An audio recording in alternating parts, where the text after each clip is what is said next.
Hi, I'm your host, Rick Sessinghouse, and excited to launch Flow Golf Podcast. Each episode, we will share stories, interview experts, and share cutting-edge strategies for peak performance. Here's my co-host, Hallam Morgan, to explain more about FlowCode Golf. Thanks, Rick. FlowCode Golf is a framework of strategies, principles, and techniques that take us from fear to the state of flow, the state of optimal performance, and the zone where we play our best golf. You can find out more about FlowCode Golf at www.flowcode.golf.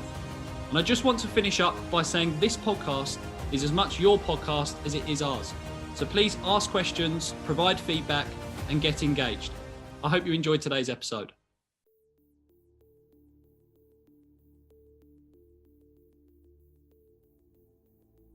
Rick, again, another episode. So excited to dive into another conversation. I'm absolutely loving every single one of these. Today, what I want to talk about is this puzzle of performance. There's a lot of different pieces that make up that puzzle. And I want to kind of discuss from your perspective over the last 30 years of coaching that you've been through, the experience, the knowledge that you've gained. What makes up that puzzle? What are the pieces that make up that perfect puzzle? No, and it's a great question because when I started learning golf, 40 years ago now, but teaching golf now for 30 years, I think most golfers go through this learning phase that golf is first about technical skills, which I agree. I have to learn how to grip a club. I need to learn how to strike a ball with solid contact, get the face fairly straight to get the ball going somewhat towards my target. And I need to learn the mechanics of putting and bunker play. Those are the skill sets that have to be learned. Okay. The other puzzle pieces we'll talk about later are certainly important, but let's be honest, there's a technical side to this game. And so that's why getting good swing instruction and such it's a paramount for you to reach your potential. And I think part of that is in this day and age where we have so much data collection and we have so much technology, it seems like we have a clear idea of how to perform it. Doesn't mean we always know how to do it. And we're going towards that holy grail of perfect golf swing and perfect TrackMan numbers and stuff. And I get that. Yet there's no shortcuts when it comes to technical. You have to put some work in. There has to be some practice. But I think part of that is clarity of what am I working on with my technique. And I think people jump some steps. I don't think they master their fundamentals as well as they could for the swing and for the putting and those different things. So the first major puzzle piece, let's not say it's not, is we need to learn how to play the game, which is the technical side, the mechanical side of all those shots, right? And there's so much information out there, but I really want to emphasize is let's keep it as simple as possible in the learning process so you can build on it. And it doesn't always have to be about confusion, which I find a lot of golfers in. So first puzzle piece, you got to learn how to play it through mechanics and technical side. That is a whole other discussion, but got to do that, right? Then I think what happens as a coach is I certainly had a good understanding of what the swing should look like or what the ball flight should do or this chipping motion should do. But I found with some of my students, they physically couldn't do it. So I could say, hey, I want you to swing like Colin Morikawa, and good luck. I don't think you have the same hip speed. And so it's a disservice to tell somebody, here's the holy grail, Rory McIlroy, Colin, hit swing like them. It's like, okay, but if you physically can't do it, then we've got no chance. So I think the next element is physically structure governs function. Is my structure able to do what I'm trying to do? And throughout the years, I've been certified through TPI, Titleist Performance Institute. I've done work with plenty of wonderful physical therapists, work with physical trainers at a company called UGP. And I've gotten to understand how the body works better. But now that golfer needs to take ownership of, hey, I need to do some stretching. I need to do some core building. If I want to get to the level I want to get to. Okay. You certainly can do nothing on the physical end. You can get injured more. You can not be able to do what you want to do. But there is, again, that another puzzle piece when it comes to physical training. Can my structure of my body actually do what I want it to do on the swing standpoint? So before I get into a couple of the other puzzle pieces, was there any kind of feedback from you? No, I think they're two very important fundamentals that people need to essentially take advantage of and make sure they prioritize before they move into any of the other areas. So the technical you can't argue with. I think one piece that I want to add to the technical, and this kind of will come into the later pieces as well, but actually understanding, having knowledge on the game. So making sure that when you are out on the golf course, you're aware of what certain lies are going to do and actually having that intelligence. So not only your technical abilities as well to be able to understand what positions you need to get in and how the golf swing works and even short game putting, but actually understanding how to make good decisions and what you should do to counteract certain environments. And I know that's something you're huge on, Rick, because a lot of your lessons are out on the golf course. I believe you said 90% or so of the lessons that you did with Colin were on the golf course rather than on the driving range. So yes, there's that technical ability, but there's also the understanding in how to deal with the environment and having that knowledge and that intelligence that's so vital as well. Yeah, no, you bring up a good point, which I know we'll talk about here in a moment, is I can have great technical skills on a range and I can get all my TrackMan numbers, but is it transferable? Are those skills transferring on the golf course? Are they transferring when I need them most? Which was kind of part of my evolution as a coach too, is I wasn't happy with the results I was getting from my students. So I have to look at my own coaching and say where there's a disconnect.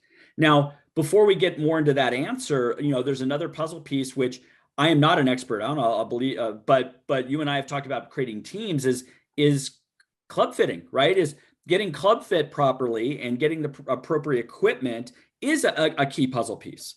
Nowadays, we got these wonderful, like with TaylorMade, we have the Kingdom down there, and in Carlsbad, California, we have these wonderful ways of club fitting to get what's the best equipment for you to help you optimize performance. So we can put those big puzzle pieces together, but it still doesn't mean we're going to play great golf or play up to our potential. And again, I like what you talked about there is how do I now actually perform? Is it different than how did I swing on the range? And then again, this is a big part of it is the other puzzle piece, like you said, when I'm on the golf course, the decision making and understanding the different lies and the different conditions. And do I have that shot? I have to learn that shot. Hey, what's the cause and effect? Those things I think comes from experience and obviously from coaches that can help really minimize that learning curve, shorten it, because I've been doing this a long time. I pretty much know all these different situations already from the mistakes I've made, from other players have seen it. But if I can shorten that curve, I think is very important. So I think that does segue kind of into the other major puzzle piece. Okay. Now remember, there's small puzzle pieces within each one of these buckets. We have technical skills that have related to every shot you're going to ever hit. There's a lot of technical part of that. Physicality, there's a lot of stuff with our fitness, with balance and posture and strength and all these type of things. We have club fitting, which again, it's crazy the amount of variables that they have even with club fitting now. So put that to the side and say, we got to learn how to play the game. And I think part of playing the game is the puzzle piece that you and I are most biased towards is the mental side of the game. So when you think, Callum, about the mental puzzle piece, how do you kind of coach that or help people understand the importance? So the mental part of the game, as we would argue, is the most important in my opinion. It's the catalyst for all the other elements. So you have the technical, you have the physical, you have whether it's the course management, the experience, the decision making, the club fitting, and then the part that's going to allow all of those components to work to their optimal is the mental game. And the way that I look at that is through various different angles. And there's so many, again, it's almost like its own puzzle, Rick, to some extent. Oh, yeah. That's one piece of a bigger puzzle, but then we've got the entire puzzle with the mental game. So we would look at things like emotional control. We would look at things like self-belief. We would look at things like self-awareness. We would look at all these different elements as really important skills. And they're all skills, in my opinion, that can be trained over time that we need to develop through regular routines, through regular habits, through regular reflection, all these different powerful, important tasks that need to be done in order to develop that part of the mental game. So there's so many different elements and we can go into all of them, emotions, we can go into all of them, but the important thing to really understand is that every single one of them is trainable through regular routines, through regular habits, through regular reflection. I think that's really, really vital. The question I have as well, and almost just before we go even deeper into the mental game, Rick, I want to ask about ownership of all these different components, because I think it's really, really important and how you see it with the players. Because I think where a lot of players fall down is that they don't take ownership of every single part of this puzzle. They almost feel as though it's the coach's job and this is what I have a coach for. But to what extent do you think a player should take ownership of their technical capabilities, their mental capabilities, their club fitting, their all these different parts? Because what I see, and I remember our conversations we've had in the past, but you like it when actually the players are able to understand some of the different technical issues they're having and actually be able to, before they even come and speak to you, they've already identified what they believe to be the issue, what they believe has maybe gone wrong. So across all those things, and we'll dive more into the mental again, I just want to talk about ownership. How important is that from a player standpoint to gain the intelligence, gain the knowledge of their own game and take ownership of it? You just said the key thing is gain the knowledge, and it's about self-awareness. When you start to put it on somebody else, like somebody has, let's say somebody shoots 80 and they're a very, very good player and they miss a lot of drives, right? And their first response is to text their coach, hey, what did I do wrong? To me, that's the wrong question. To me, it's like, oh, I hit 8 of my drives left, missing the fairway going to the left. My coach has told me before that from a physical standpoint, that means I come under plane and I rotate the club face too much. You know what? I should go to the range right now and do some of those drills. Now, I'm not saying they're going to exactly fix it. I'm not, but at least they're like being aware and having this learning process occur. You and I talk a lot about pattern recognition, immediate feedback, right? I want to get the feedback of what happened. I want to recognize the pattern. I've done that before. I can do something. Now you're taking ownership. Doesn't mean you always have the solution, but I'm just going to tell you from a swing coach's standpoint, I can't stand when 30 minutes after a tournament, I'm getting that text with, hey, what does this look like? I don't know why. It's like, wait a second, we've talked about this. Okay. And I think that's the same thing with exercise. I think it's the same thing when you and I talk about the mental side of mindfulness and stuff like that. If you're not going to do it, then that's on you. There's no quick fixes. And so I think ownership is whether we call it a maturity of the game, but I think it builds resilience. I think it builds where in the moment you can problem solve quicker. And ultimately, I think what's missing in life sometimes is responsibility anyway. So let's take some responsibility for that along the way. Big time. No, I completely agree. I think that's so important for the players' development as well, because we can't just be relying on other people to develop and to improve and to grow. We need to be taking ownership at all times for our own growth, our own development, because the coach won't always be there. They won't always be accessible every single hour of the day. So it's about making sure that you can work through some of these problems yourself and solve problems continuously. I honestly think that, and this is the way that I view life to some extent, and some people may say it's more of a negative perspective or whatever, but I see life as just one big opportunity to solve problems. It's just problems are thrown at me, and I would call them more challenges rather than problems, but they're thrown at me and I have an opportunity to solve them. And I think if every single golfer, every single individual in life could take that forward and take that into every single circumstance, it would be incredibly powerful. So Rick, from your side, from your perspective on the mental game, if we talk about that final piece of the puzzle, what do you think makes up that mental game component and how can people train it? Right. So you and I pose the question to our clients when we first meet with them. It's like, what is the mental game? And we get a lot of answers, and good. There are a lot of answers to this. If I try to boil it down to a simple phrase, I believe it's about state management, mental, emotional, physical state as I'm executing a golf shot. Now, again, that opens up a lot of other questions, which is wonderful. Yet I want to manage my state. What am I thinking about? What am I feeling? What am I doing? And if I can manage that through reframing of thoughts, if I can do it through visualization and affirmations and breathing and anchoring, and there's a lot of tools and techniques you and I utilize, but why are we utilizing these tools and techniques? To optimize someone's state in that moment, okay? And so that's where, again, I don't think people understand enough that they have control over this. They think it's all reactionary and it happens to them. And I'm saying, no. You get a choice of what you think about. You get a choice of how you react. You get a choice of those things. And I think once people have that empowerment, they really look at mental game as a game changer. Big time. Completely agree, Rick. I think that's so important. It's not what happens that makes the difference. It's your perception of what happens that makes the difference. And I think what people have to remember is what's the desired result? You said it importantly and you said it repeatedly there, which is state. what state do I want to be in? I want to be in, it may be an excited state, it may be a relaxed, focused state. You determine and you figure out what state you perform best in, and then ask yourself the question and find ways to get you into that state the best way possible. I always remember various people, and this is more in the business world, but talking about the desired result is the focus, is the most important thing. I remember hearing a story of a guy who he asked one of his colleagues to go and find a piece of information. And that colleague came back and said, oh, well, I tried to find the information, but I rang 5 people. And he said, well, the desired result was to find the information. She said, yeah, but I called 5 people and I couldn't get it. And he said, well, we have to focus on the desired result. The result we wanted wasn't to call 5 people. The result we wanted was to get the piece of information. Now, if we could do that in 1 call, that's much more valuable than doing it in 5. So I think, again, when it comes down to training the mental game, an important thing to remember is not to do things for the sake of it, to tick a box, but actually to ask yourself the question of what is going to change my state right now in this moment and into the future, priming it for the future, in order to be in the best mindset, mental capacity possible. And if that's one thing that you can do in order to get into that position, you're onto a winner. Now, it may mean that you need to combine a various different combination of things, but keep it as simple as possible. You don't need to just do things to tick boxes.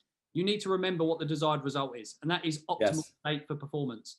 Yeah. And I go back to, I was a swing coach first, and you have an optimal result. You pick a target, you want the club face to be square to the target. That's basic, right? If the club face was 4 degrees open, that ball's going to the right. I don't care how your mindset was. But if my mindset and state was optimized, you might be relaxed enough to let the club face come through and not steer it and not protect and not be in fear mode. And so when we put these puzzle pieces together and we have a optimal state with the best equipment, our body is running well, and we know mechanically what we need to do, we're optimizing everything to that point. I think the last thing that I want to jump in on, which I know you stress a lot, is going back to training. It is, you and I talk about flow states a lot from a recovery standpoint, and it's, most people think they got to work harder all the time, and we want them to work smarter. We want them to manage their energy better and stuff. And I know we'll talk about this on a separate podcast, but when you think about energy management, recovery, and those type of things, that is a key puzzle piece to all of this. Huge. It's absolutely vital. And I think that obviously slots quite nicely into the physical side, and that's where people usually slot it. But actually, as we say, it sits in the mental part as well. When you go out on that golf course, not only are you draining yourself of physical energy, you're also draining yourself of mental energy. And the problem is that so many players, competitors, they spend so much time in the thinking part of their brain whilst they're out there that they're actually using up even more energy. They're using up so much energy that it's actually detrimental to their performance. If we can spend a little bit more time off the golf course, on the golf course, in competition, in the subconscious part of our brain, we actually conserve a lot more energy than we realize. And I think that's what's really, really important. And we can tie that into sleep. We can tie that into so many different places.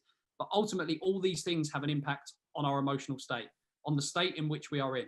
So make sure that your sleep is in the right place. Make sure that you're spending more time in the subconscious part of your brain rather than thinking part of your brain. Use all of those things to essentially optimize your state and ensure that you're conserving energy that can be utilized for things that are going to support or benefit you rather than things that are going to be of detriment. I think it's really, really key.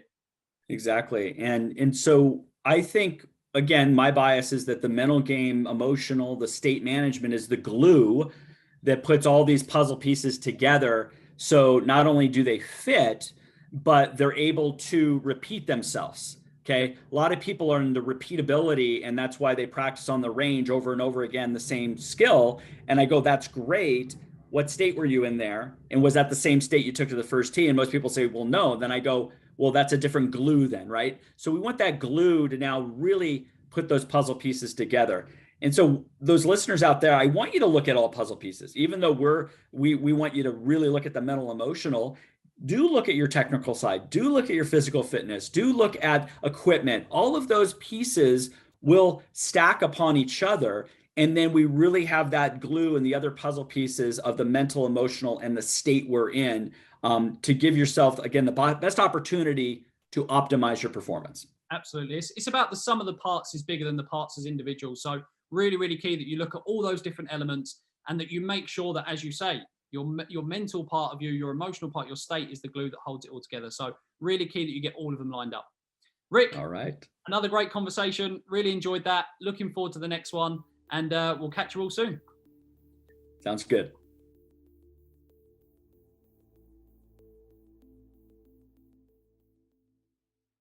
Thank you for listening to today's episode. I know you've received some incredible information. And if you would like to hear more, please subscribe. Rick, how can our listeners learn more about the FlowCode Golf Academy? Are you a coach or a player? Well, I've created 2 free masterclasses. One for a coach to help you grow your mental game coaching business, and one for a player to master your mental game. Head over to www.flowcode.golf to gain free access now.